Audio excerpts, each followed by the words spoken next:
This is Jeff Beyers from Creatureplica, and you're listening to the Tim O and Harley Show. Welcome to the Tim O and Harley Show.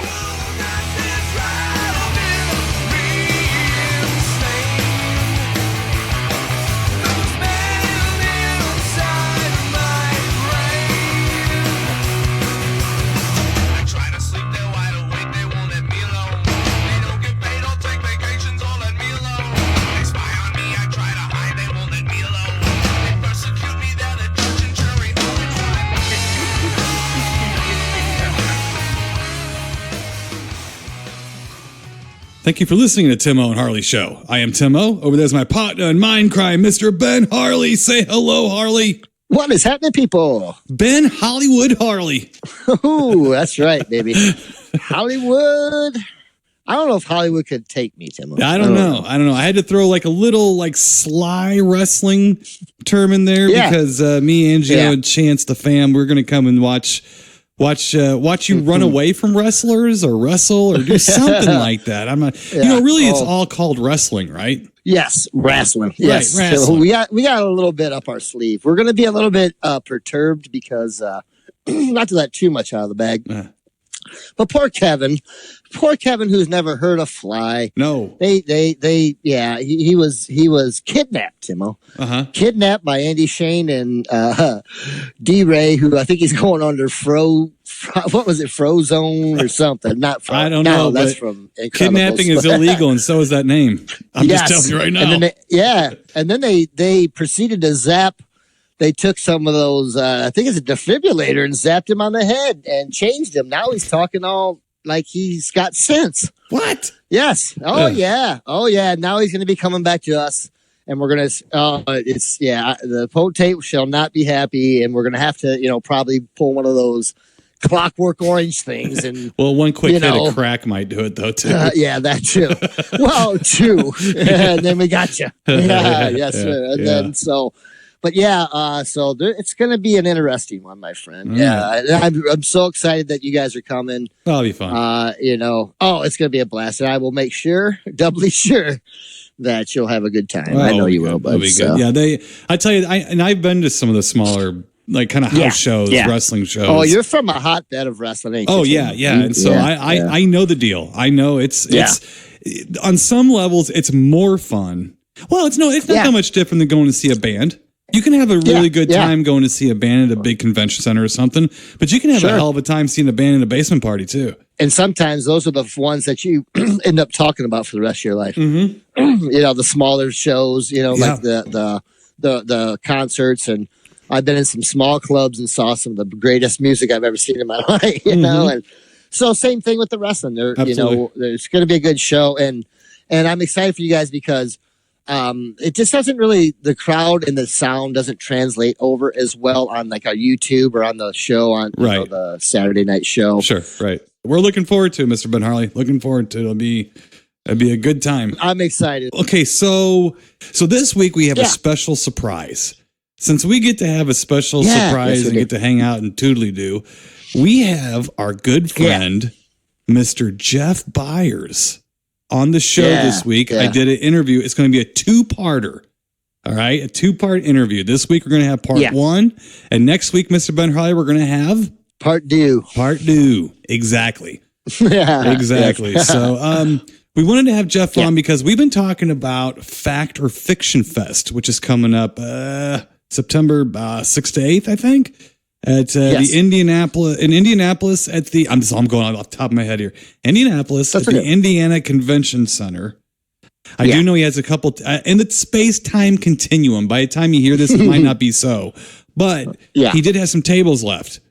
So anybody that wants to go, here's the thing: Fact or Fiction Fest.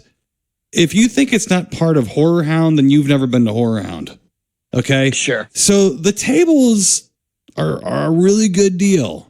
Okay, not the same price as a regular Horror Hound price. Now, you got to have something to do with the paranormal or this and that, but most stuff in horror can kind of go along with that. So anyway, just telling people out there, to our vendor friends, they might have a couple tables left, so check.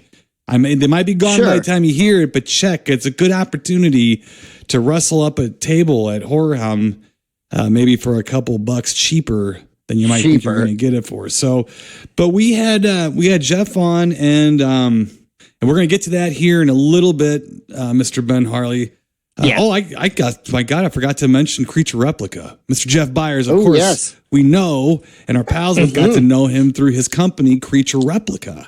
Yes, I'm looking at my 4 beautiful Sasquatches right now. I've got a Sasquatch I'm looking too. at my Ohio. Yeah, I'm looking at my Ohio one and a Yeti one. Yes. Which one do I got? Hang on, I'm going to look. I'm going to see which one I got. Hang on. Yeah. You got the wood booger, I think.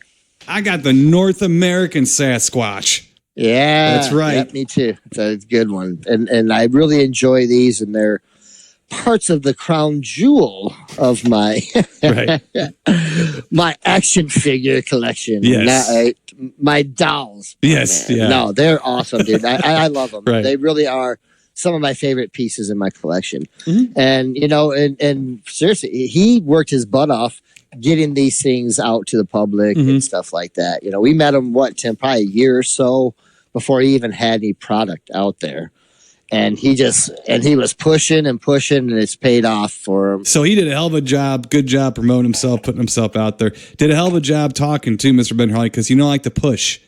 I can get a little pushy when I'm talking. I like to poke and prod and tool around in someone's brain pan. Mr. Ben Harley's been dealing with this for about a decade now.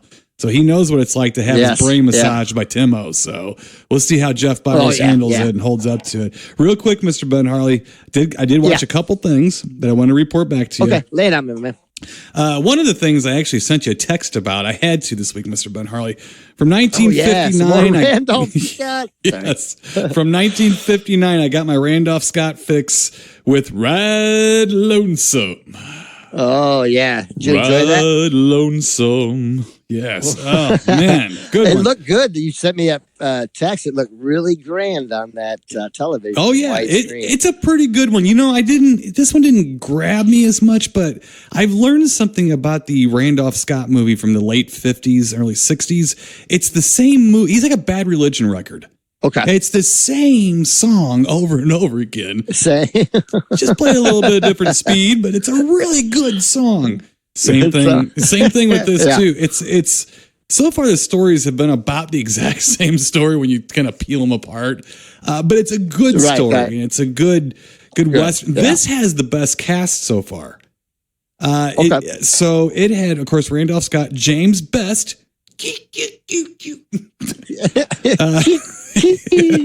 Lee Van Cleef. Oh, I know you love you some Lee Van Cleef. And James Coburn.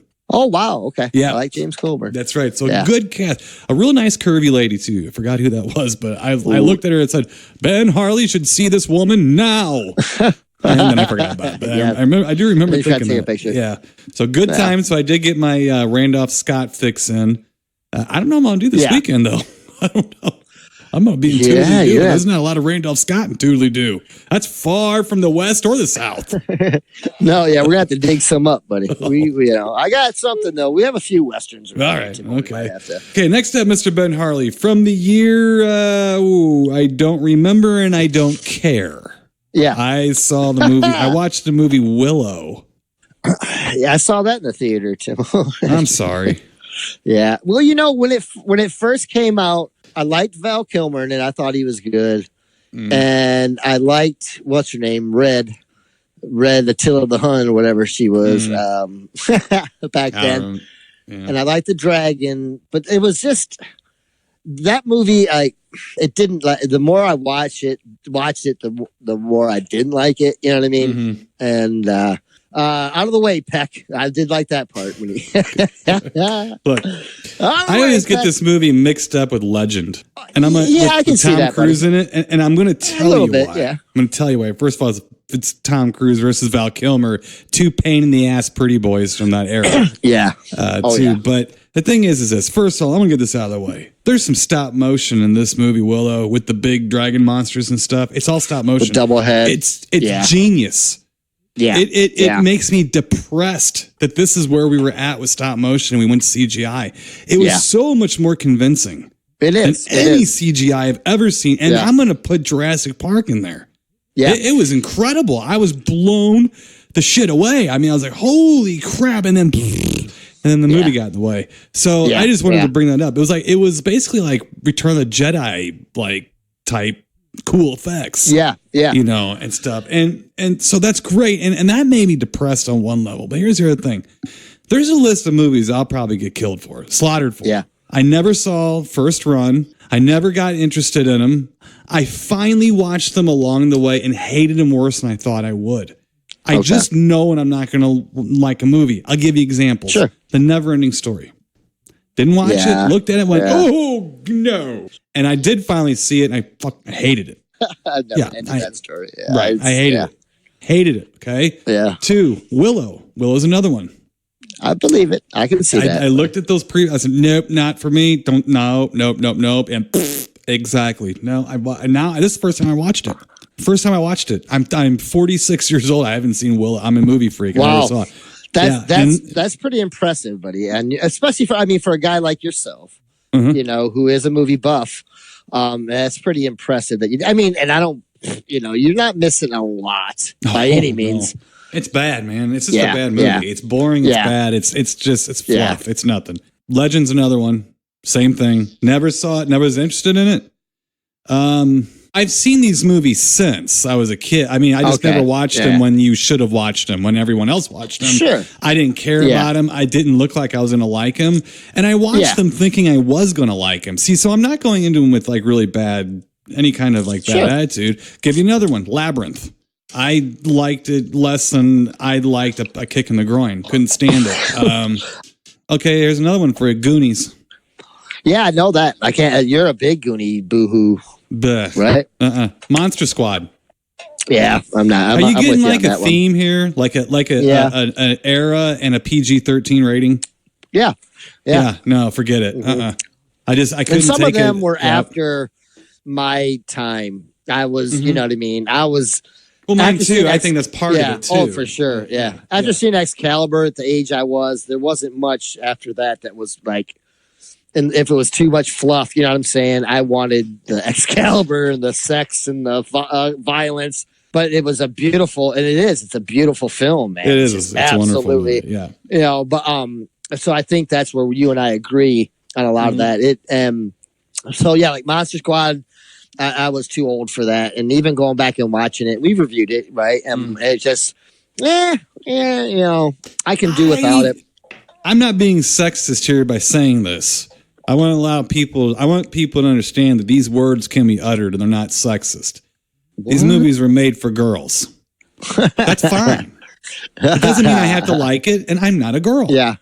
And sure. These movies are still making money in spite of me. Okay, but I'm just they're not for me. I always felt like I didn't play with Barbies or My Little Pony either. I wasn't interested. It wasn't that I was forced not to. I wasn't interested. Sure. Okay. Right. I wasn't interested in these movies, and I think that if you look at, there is a common theme.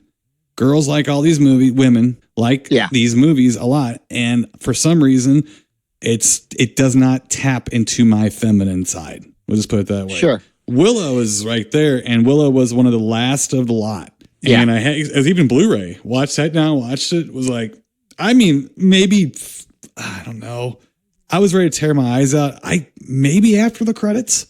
That bad. It was like, God, what is going on? No. The whole thing was like, no. I started like rearranging my movies and stuff. Now my TV fills up the room, so I could still see it. I also watched them. I was like, oh God, no way I could sit down and watch it. I couldn't sit still. No. So really, huh? I'm surprised at that, Tim. But Mr. Ben Harley, I did turn my week around.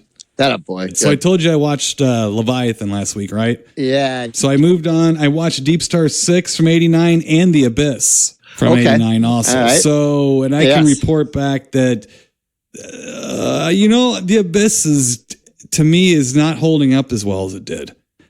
First of all, they need to release that son of a bitch on at least an anamorphic DVD or something.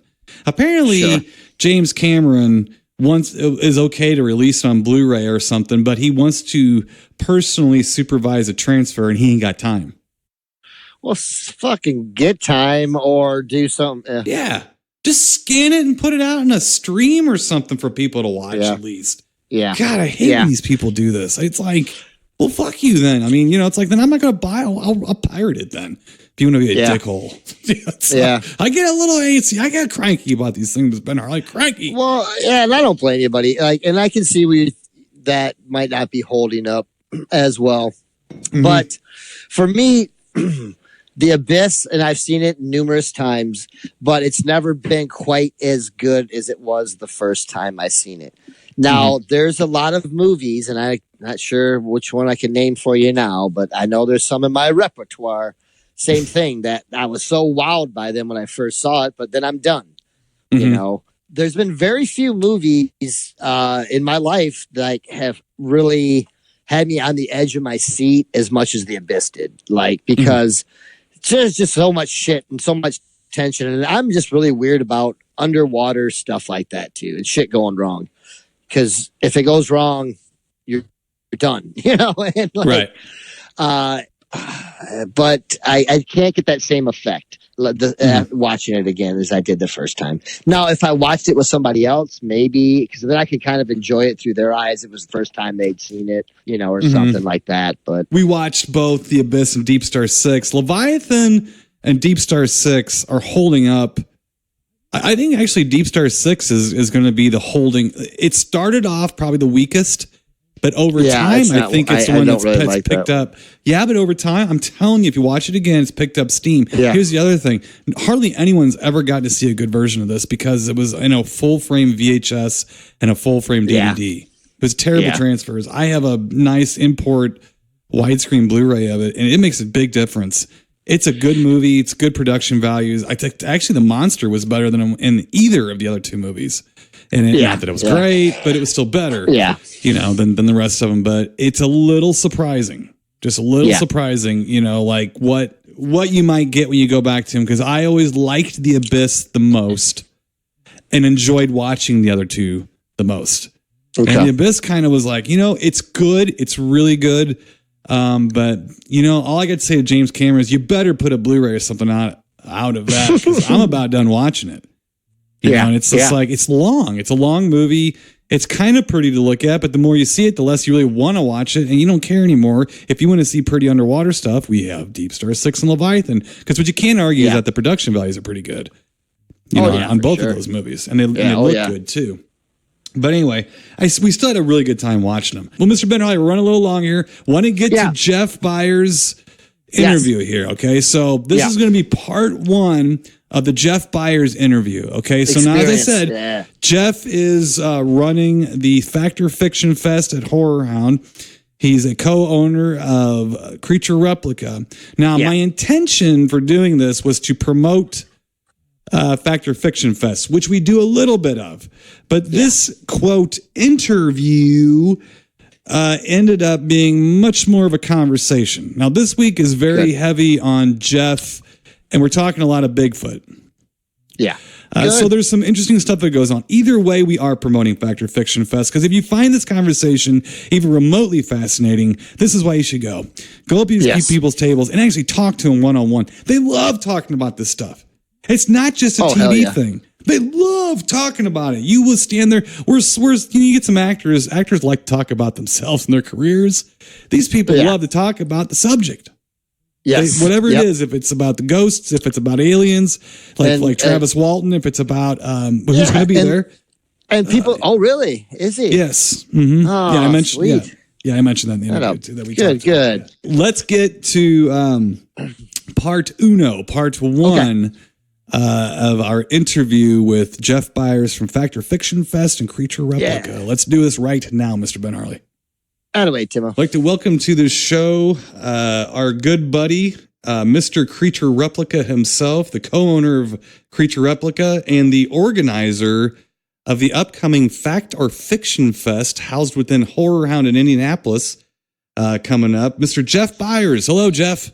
Hey, Tim. How are you? I'm doing great. So you are organizing this new fandangled Fact or Fiction Fest that is going to be inside of Horror Hound. Now, is this taking the place of what used to be Mask Fest? No, sir. This is a third event. Oh, wow.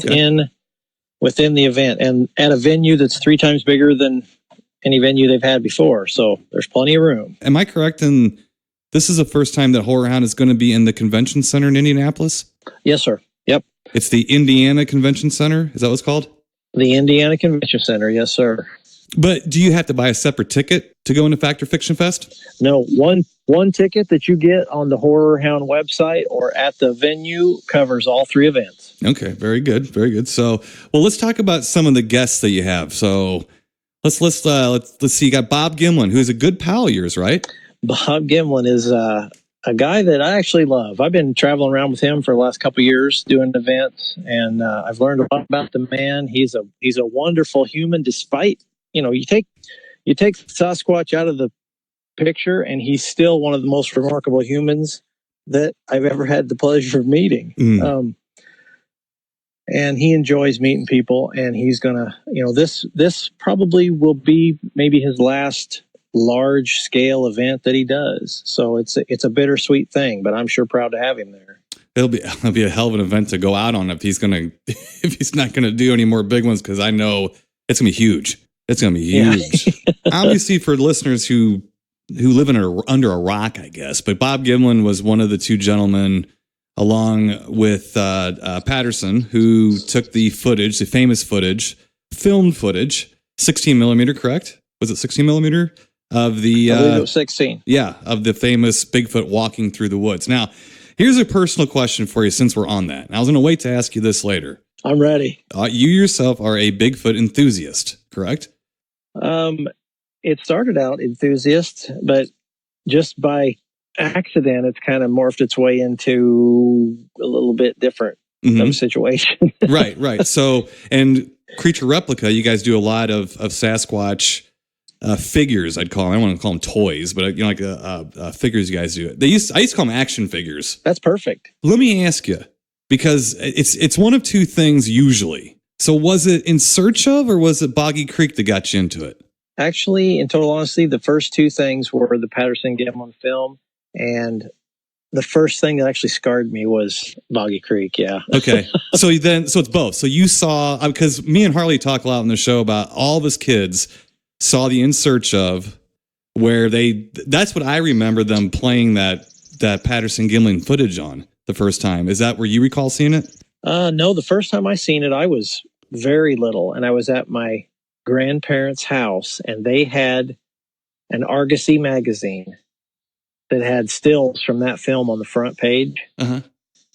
And it's like they pulled it away from me. I wasn't supposed to see that, but I saw it and I wanted to read it. So I ended up having to, ask for it. And it took me a greater part of my life to search down a couple copies of that to have. But that was where I first started questioning, all right, monsters aren't real. Monsters, what's this? Uh-huh. What's going on here? Right. So you yourself now, do you go out with the Ohio Night Stalkers, or is that just friends of yours that you go out with sometimes? Because you yourself will go out and spend time in the woods. Do you call it researching though, or experiencing?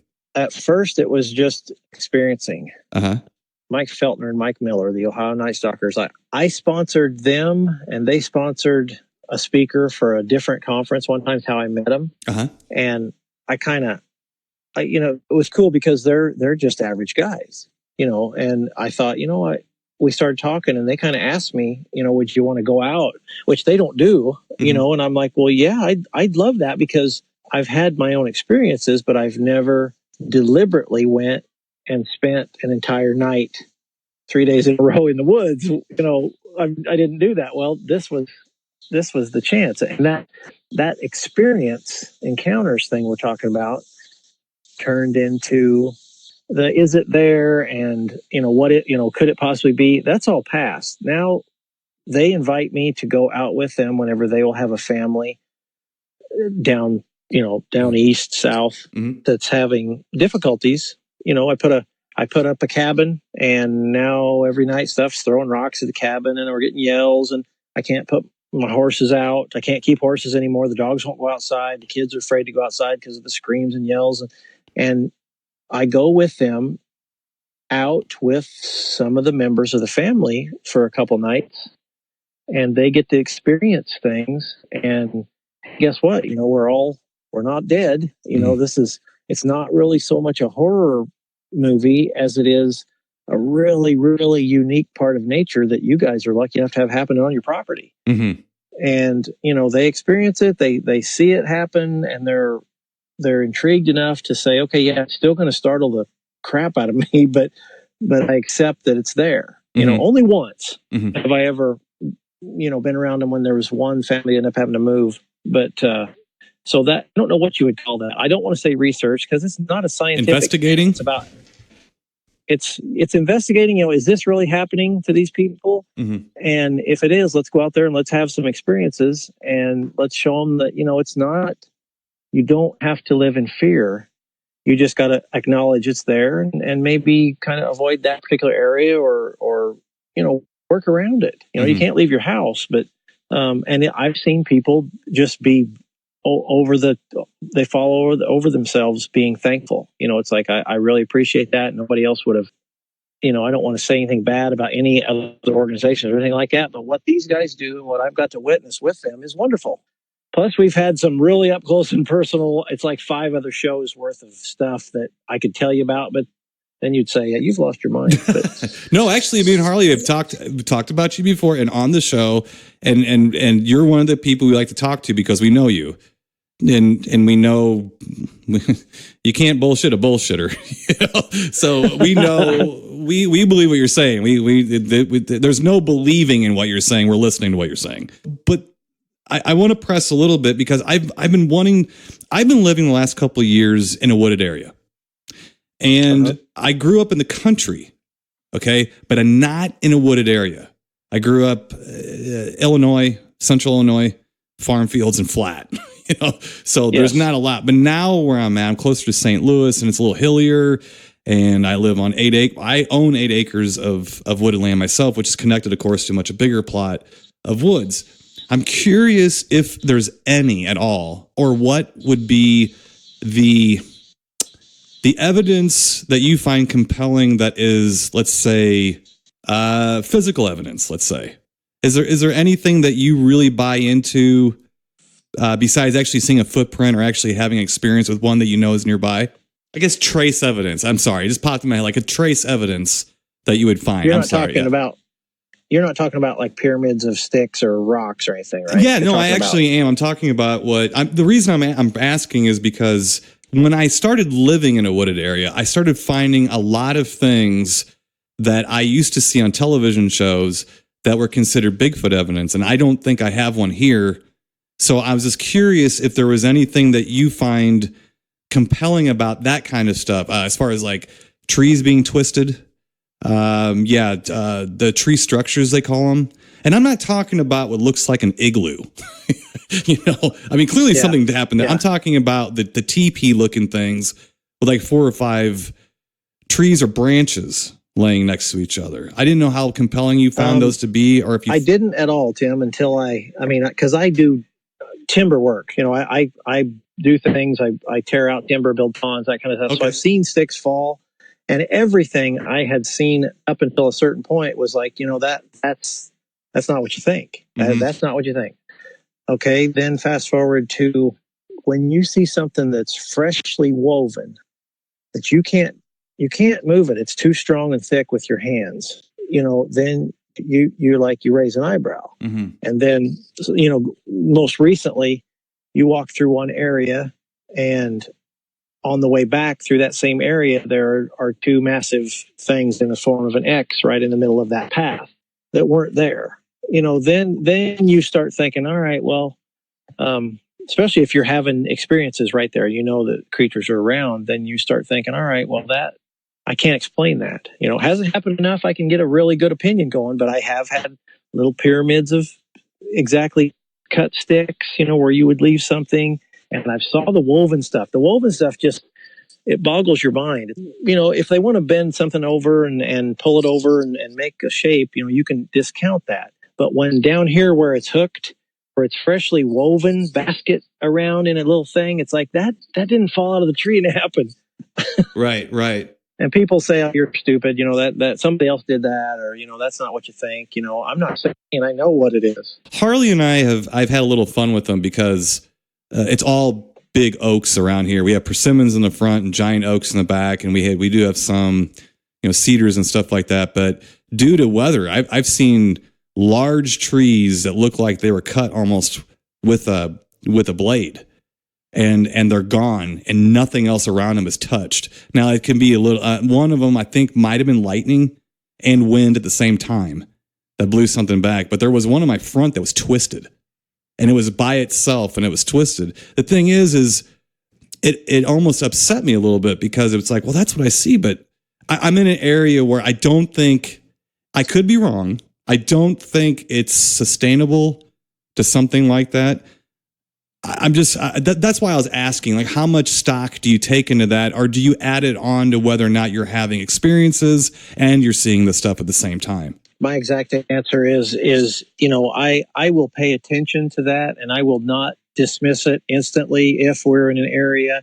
Why we're there? They're supposedly here. They're supposedly causing problems. I'm out in the woods. I'm having experiences with sounds and vocals and rocks and scents and sometimes visuals. I mean, then you start paying attention. You ask yourself, all right, well, maybe that, especially since it just happened. I just walked through there and it just happened. Then you're like, okay, that probably means something. I mean, I don't know what.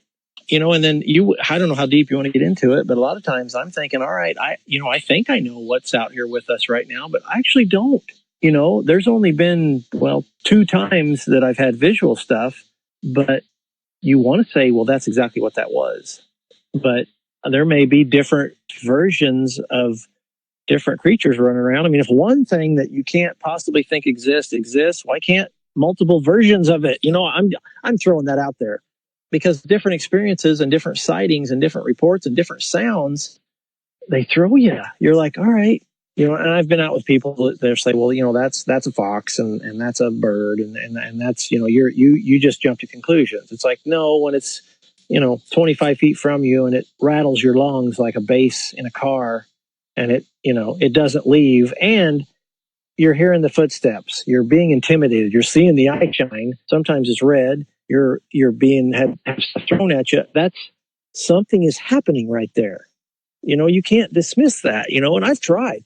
Hell, when we started this, I went home and I've spent 2 weeks. I didn't talk to them guys. I'm like, I got to figure out what really happened, because I'm starting to lose my mind. And my family actually worried about me for a while. I ended up taking my oldest son with me once, and we both had our epiphany moment that particular one of those nights we were out. So that helped me here at home, because now, both of us aren't nuts. So.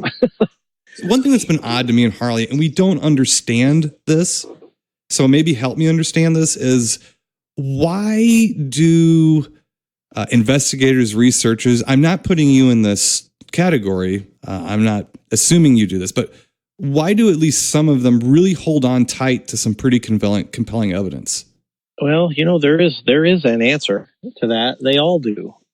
And I'll tell you why, but then I'll tell you why I don't mind it. Once you have an area, okay, you found this area, and I've been blessed, and for some reason I make friends around the United States where I go. I mean, I think people know that they can trust me 100%. Mm-hmm. But I've met people that have their own particular areas where they have constant activity, and once you have that, it is so precious. I mean, you protect that. That is a secret. Mm-hmm. And I know there are tons of people with good intentions and bad, that have that same thing going on. We have the Night Stalkers have had some of the best footprints I've ever seen. Some of the greatest things I've ever seen in my life. But in and of itself, it's not a thing. It's just, you could have made that up or whatever. But I think everybody waits until they have the whole full body of evidence, or something substantial enough, like the Night Stalkers recordings. David Ellis, he's one of the top forensic dudes out west. He kind of caught wind of it, and through another radio show that those guys did. And I don't want to take away from anything those guys do in their presentation, but they ended up getting that stuff in front of him, and I think it startled him a little bit. Mm-hmm. And that's kind of how their whole getting out and talking about it started, because it's like, okay, well, I have the stuff that was really intense to me, and the sounds really are startling, but until you pull it over here and break it down and pull it apart and find out on the spectrograph or whatever that thing's called, that it's like, okay, that's not canine and that's not human. Well, what's it most like resemble? Oh, a baboon. Okay, well, that doesn't happen in Ohio. Yeah, I mean, but yeah, apparently it does but a big, deeper, so then they're able to say, well, you know what? Let's tell people about this. So basically, people, even if they have something that's very compelling, they don't want to let out their evidence unless they have a more broader scope of evidence, so that when someone says, yeah, but they have something else to show them as well. Well, that, and also the fact that it doesn't matter what you have. If you had a Patterson-Gimlin film that you just took recently and you put it out there, people are going to beat you to death. Yeah. There's no doubt in my mind that some of the videos out there on the internet right now they're real, but you don't know because they all take so much heat and they're all so good at faking now that you don't know. It's the same reason as why do I keep going back? I want to have a face-to-face for a minute. I don't want it to be dark. I just want to have that look in my eyes and tell me that you don't want me to come back here anymore. Otherwise, you're compelled. Once you know where they like to be in the spring and fall, for whatever reason, you would want to say, I have my reasons. You want to go back there. And we don't go there and provoke and act like idiots or have gun. Well, there is. I mean, there's weapons for protection, but you would never know it. You know. Right. And one thing I know for certain in those areas is that a digital recorder, that doesn't affect things. But if you take anything more than a digital recorder that's got some type of a frequency going on, you will have nothing. That's why they avoid trail cams, in my opinion. That's a lot of mammals have what they say infrasound. That's a whole other conversation too. But they do that, like lions talk or whatever. If you can produce that, I'm sure you could hear, or feel it or sense it. And this is people say you're an insane. Who are you to make these type of? Well, I've got several years and many experiences out where this has been tried. And I will tell you, with a handful of gear, nothing. And if you go out in total darkness and just sit your ass down for about 7 hours in an area that's known to be active, you don't need to provoke. You don't need to do anything. Then they know you're there long before you get there. Right. You just made Harley excited. He's not here right now, but you just made Harley excited when he hears that. Because he does. He's the kind of person that if he really wants to do this, and me and him have talked about ourselves trying to tag up with someone like what happened for you, basically, when you went and you had your moment. You're like, oh boy, what do I do with this now? Yeah. That's what we were wanting, because we've talked about it we've been doing the show for a decade. And we were talking about it before that, and we're talking about it now, we'll be talking about it after that. But me and his thing are always the same thing. Stop making noise, sit down, shut up. 0 lights, 0 fire, nothing. You're not eating and you're not singing. And like if me and you were sitting down having a nice calm conversation, facing each other in the dark, or 2 or 3 guys, that's enough to make anything curious maybe come around. Sure. If it's a good area, right. Now, you got to be in an area where my guys, Mike and Mike, they'll talk to people. I mean, they take a whole entire summer and narrow a certain area down to where it's currently happening right now, and then that's where we'll do a weekend thing or whatever. And it's very painstaking. And I am a firm believer, just from several years of experience, that if you're in that area where they tend to stay, and everybody says they are, and stuff's happening, and you go and do that, you don't need to provoke there. And they'll tell you when it's time for you to go, through several different intimidation type things. I would think your presence would be enough provocation if needed, if you were upsetting something enough to let you know it's there. I mean, I would think that you wouldn't need to do a whole lot except for be in the area. I'm not a big, that's another thing too with the noises and stuff. It's like, I think some people might get bored and start hitting trees with sticks sometimes and maybe hear something. Cause I'm looking at that like, if they do that, I would think they could tell the difference between a person and the calls too. And maybe I'm wrong, and correct me if I am, but I would think that they would be able to tell a difference in a person trying to imitate them or them. Am I wrong about that? Well, it's weird because just like a month ago, I would agree 100% with you, but I saw both things tested last time we were out. I right before we're moving in an area, we're going back to the truck and we're driving. We're in the middle of nowhere. I mean, we're miles from anything, and there was this little open area that looked like something might carry. And everybody's like, let's try one of those. Nothing's going on. Let's just try a wood knock, and it is the darndest thing. It's just one little knock, and right at the fence row. This is like 150 feet away. A perfect dunk, dunk, dunk, just like somebody's building a house. And it's been years, and I tried to not get startled, but that startled me because it was like too perfect. And so that elicited a response.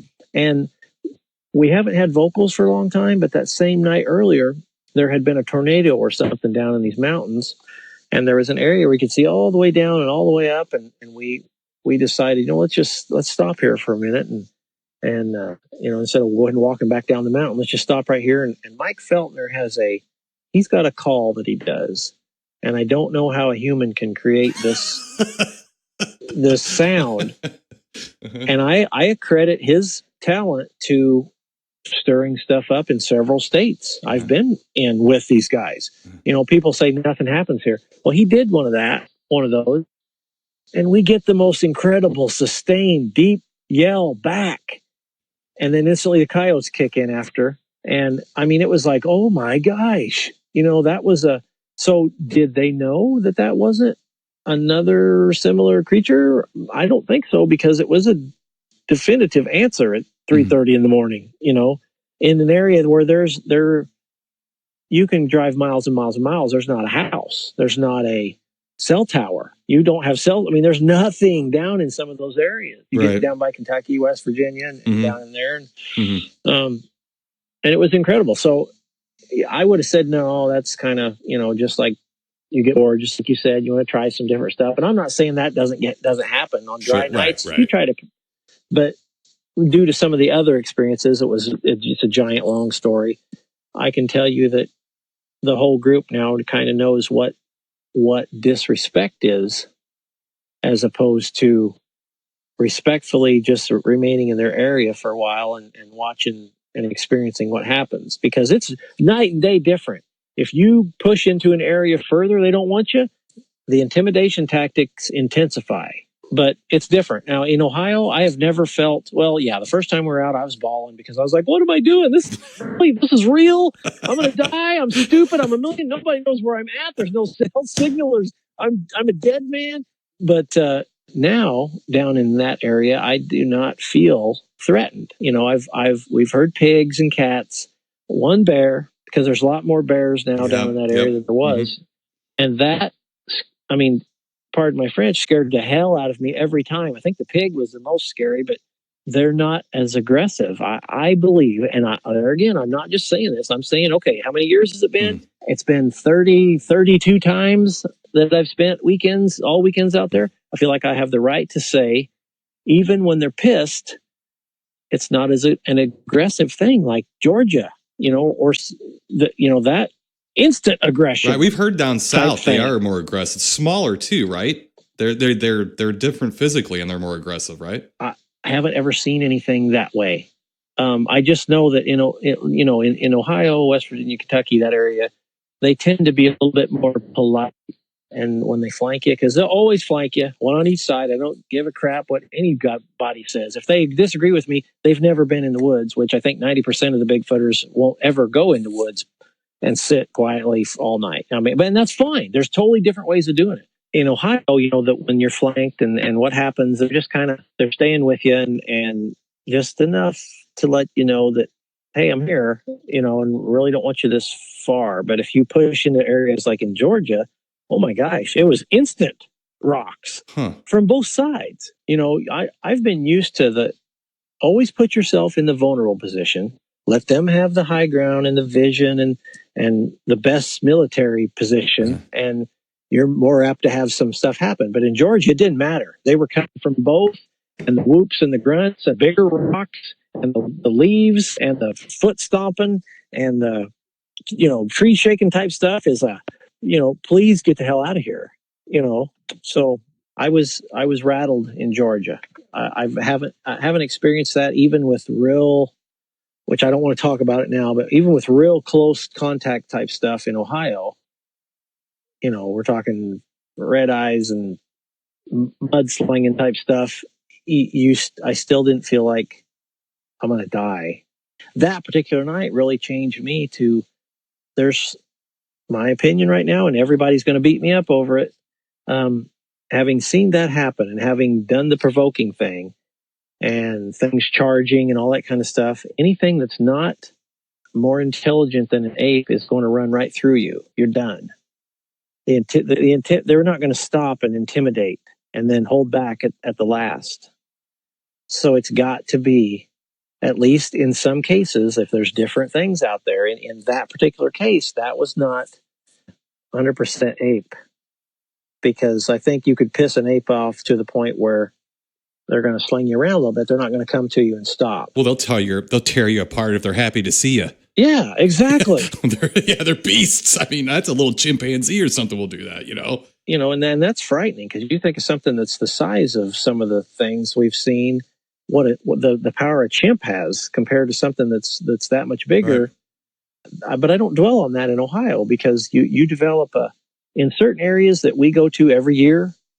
I'm almost glad to be back there and glad to know somebody's around me. It gives me a very good feeling to sit there.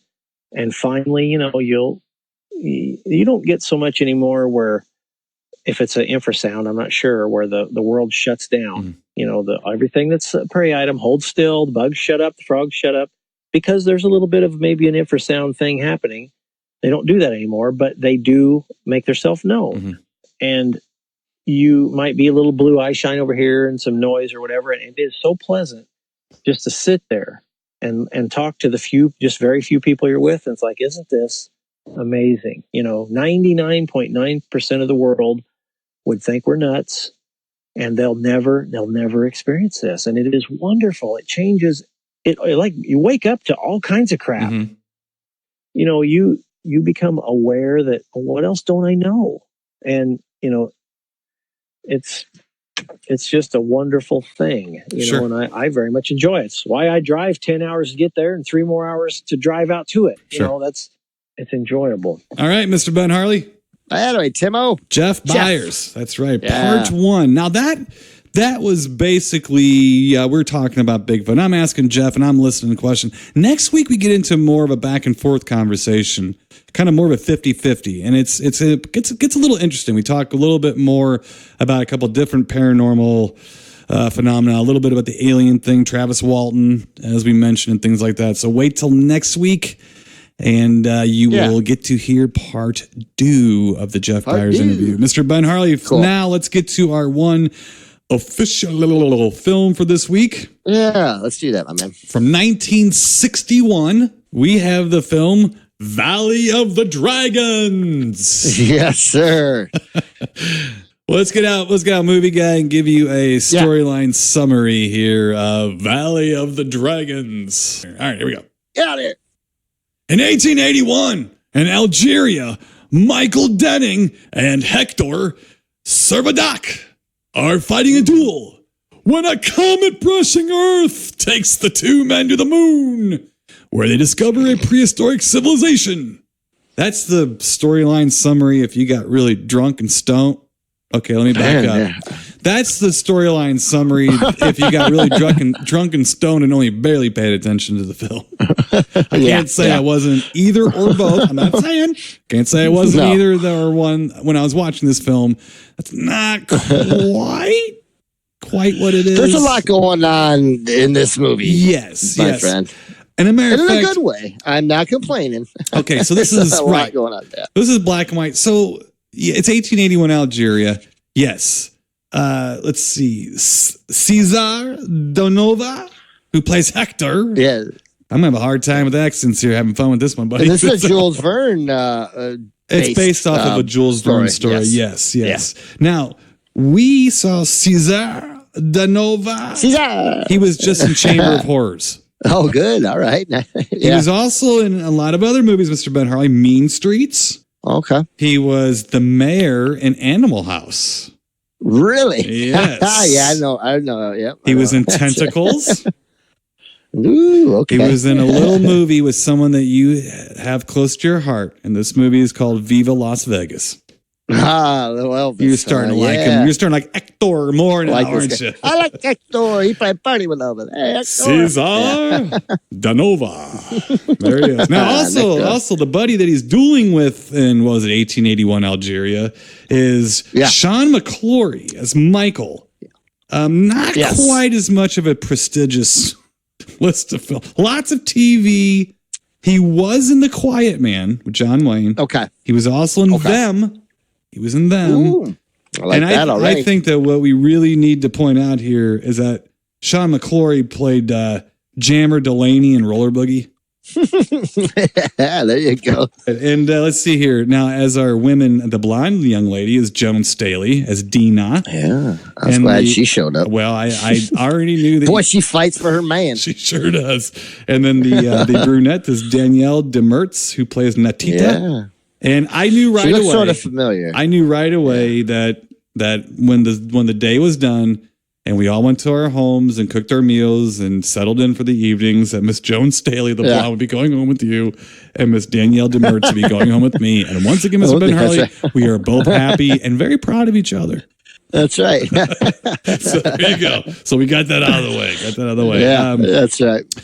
Directed by Edward Burns, who did World Without End, did some Three Stooges stuff, actually, and Bowery Boys, too. Nice. Bowery Boys. Okay.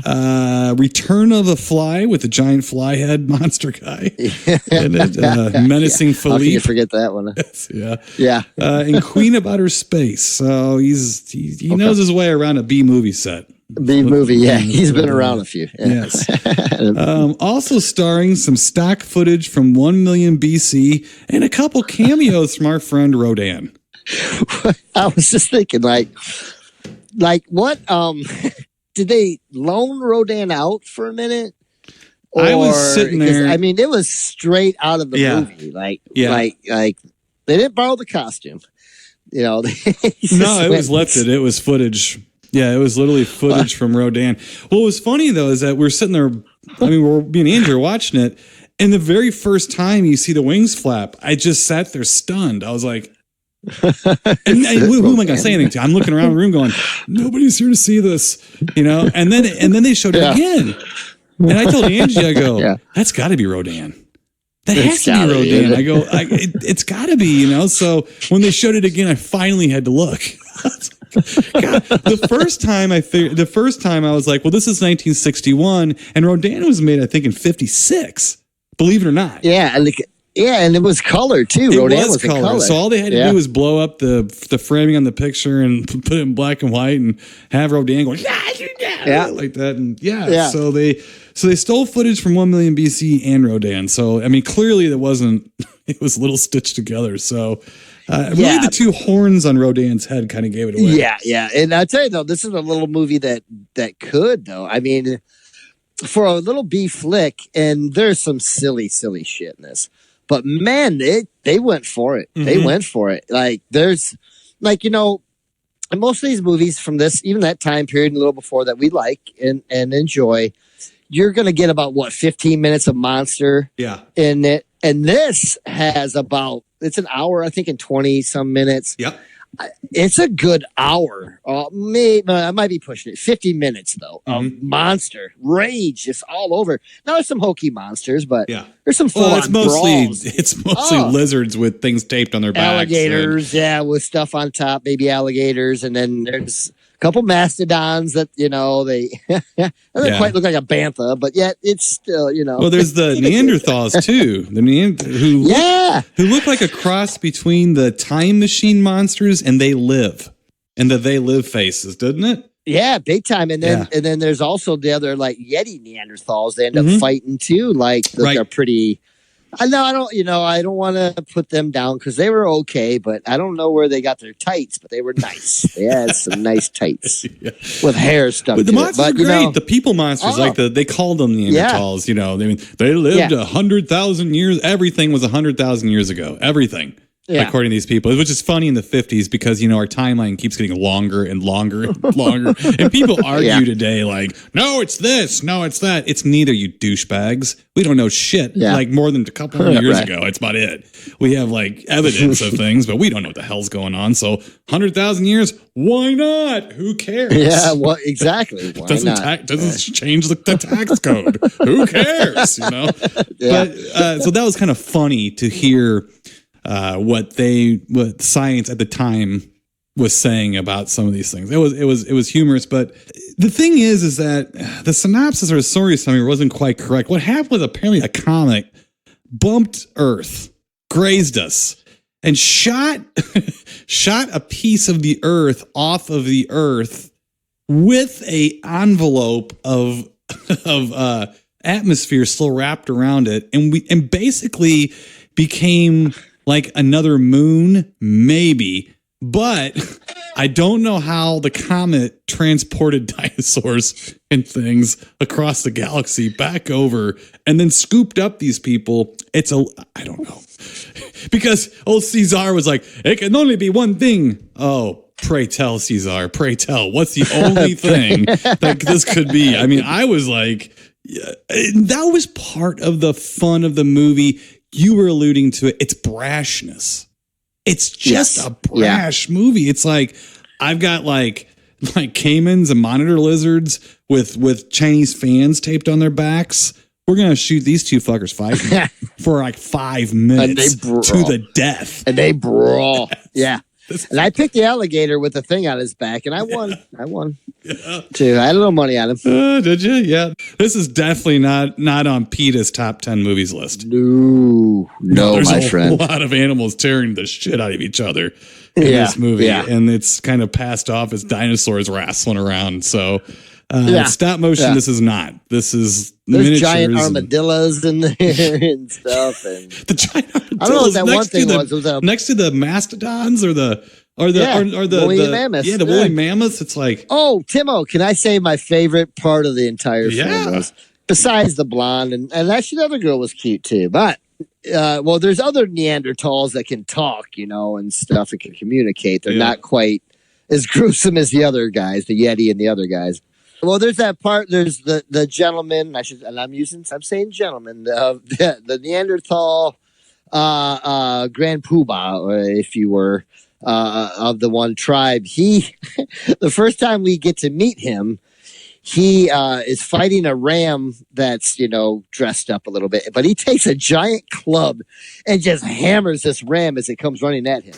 Just smacks the shit out of it and then proceeds to wrestle it.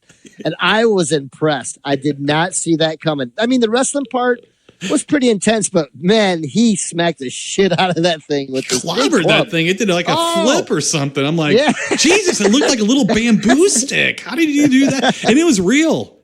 This shit was real, man. I mean, these people were fighting big animals. They might have had goofy shit taped. They had like horns taped to the mouths of the elephants and like woolly, like Snuffleupagus hair on them and stuff. But the action was incredible. Oh yeah, exactly. It wasn't quite. What's the night of the little that our other Roscoe P. Coltrane was in? The Killer Shrews. Yeah, no, it's not quite that bad. No, not quite, but the same techniques are being employed here. Yeah, we're making monsters for being employed. Exactly. Yeah, and then they stole a lot of shit. They did steal a lot of shit from 1 million BC. Yeah, Rodan was just a couple things floating in. I guess they were trying to show a pterodactyl. That's what they were trying to do, was say, there's a pterodactyl. I was like, that's Rodan, man. That don't look nothing like a pterodactyl. So, it was straight up Rodan. Oh my God. I knew right away. No getting around that. Yeah. I was like, man, if Ben's worth his weight in salt, man, he knows that was Rodan. I'm glad to hear you say that. You've kept me on pace. You kept me on pace. They didn't even try to pull the old Godzilla with the Gila monster thing in Ultraman. They didn't even try to dress him up. It was Rodan. Straight up. Right. Yeah. Really, this movie is almost like a straight version of the Ringo Starr vehicle Caveman. It's a lot like Caveman without the intentional humor. There's not a whole lot of intentional humor. So the two guys that are dueling, they quickly become friends. They get over it because they each save each other's lives. Yeah, they got to. Right. Yeah. They get separated toward the middle of the movie. And then each one of them becomes like a Colonel Kurtz in the Vietnamese jungles. You know? Big time. Taking over, fighting other guys, man, for the women. And so they both quickly become uh, chiefs of two different semi-human clans or whatever. And they each find a lady friend. Mm-hmm. And how? It's just a neat little story. And it's right when you think it's going to get boring, it gets so silly that it's not boring. It's funny. Yeah. And then that's the thing. It's either interesting or it's silly and funny. Yeah. Or they're going somewhere else. It just doesn't really sink into boredom. They were going places in this movie. The sets are neat. And everywhere they went, there was there's always something either attacking them or it was just good. Like it always kept me on my toes, and I kept thinking for this age of a film, that it's got a lot going on, like that most of these just didn't. Right. You know what I mean? It kept me involved the whole time, and actually this is one that I never saw before, and I wish I would have as a kid. I would have loved this film. Yeah, I don't think I'd seen it as a kid either, which is surprising. I mean, must not have been sold with those shock theater packages or something. Some reason why. But I remember some stuff from it, but it might just be the stock footage. I think it's the stuff from 1 million BC probably. Yeah. But some of that stuff was edited together really well as far as when they were fighting the fake lizard monsters and they were hitting them with like the spears and stuff. That editing was pretty good. I mean, I was laughing because I knew exactly what was going on. It was funny, but it was done really well. I mean, they did it like the best they could do it. I mean, they took some time and effort and really tried to make it seamless. Well, because they knew they didn't have much to work with. And a lot of folks, and I don't want to say get lazy, but I think people's limited skills sometimes show through. And these were some skilled filmmakers, I think. That were working on this movie, and they made the best out of that silly story because it's a silly story. Yeah. I just don't. I mean, you got that right. What? You're in space with an envelope of atmosphere? Well, that doesn't make sense. That doesn't sound. Put some atmosphere in an envelope and send it somewhere? I don't know. But send some over here. I could definitely use some atmosphere or ambiance. Yeah, but in the first Neanderthal monsters, they did remind me a lot of the monsters from the Time Machine, the original one. And then the second monsters that were a little darker looked more like They Live, the aliens from They Live. But both, and that was interesting too, because both of those monsters were almost like a different race of monsters. One was a whiter one and one was a darker one. That was, they didn't have to do that. And they did look a little different. Kind of funny, but the aliens in They Live look funny too. I do. I think they look really funny. Yeah. Yeah. But it's cool though. I mean, it's like, well, it's not what you normally see. And they weren't really shying away from it. Like the original Neanderthals that show up that look like They Live, there's a couple of straight on shots like almost like they headbutt the camera. Mm-hmm. They were that close, right. Like, wow. And so I appreciated that too, that they didn't shy away from that. I'd rather see a little bit more of that. Right. But some monsters you can't because they're awful. Yeah. Well, I think sometimes what it's always said, it's best to show the monster in the end. Well, if the monster really sucks, show it through the whole damn thing like in the Giant Claw. At least you can laugh at it the whole time. Because if you wait to show that shit, if you make people sit through a story and you get them all amped up for something grandiose and you show them the Giant Claw. And you give us that. Yeah. Ooh, not good. You're going to have some mad film goers. Me included. You already had mad film goers at the premiere of that thing. I've heard about the premiere of the Giant Claw. I wish I would have been there. Really? I wish I would have been. I would like to hear. You have to tell me them stories sometime. Yeah, I will. But this was a lot of fun. Fun. I enjoyed this. Much more than I thought. Like when it first started, I was like, "Holy crap!" First movie ever made. It looked like it started out like, "Whoa," and then it got better and better, and I just really enjoyed it. I thought it was a good movie. I mean, the movie itself, but for what they gave me and what I got to see as far as visually, it was engrossing. It was, and I don't mind. And I know you don't, Timo. These older films, because both you and I grew up watching these, and they were fun when I was a kid. I enjoyed them, and they're still fun to me. Absolutely, so. Absolutely they are. Yeah. And it's as much as I was saying male chauvinist or whatever earlier. Yeah, it's definitely a male fantasy.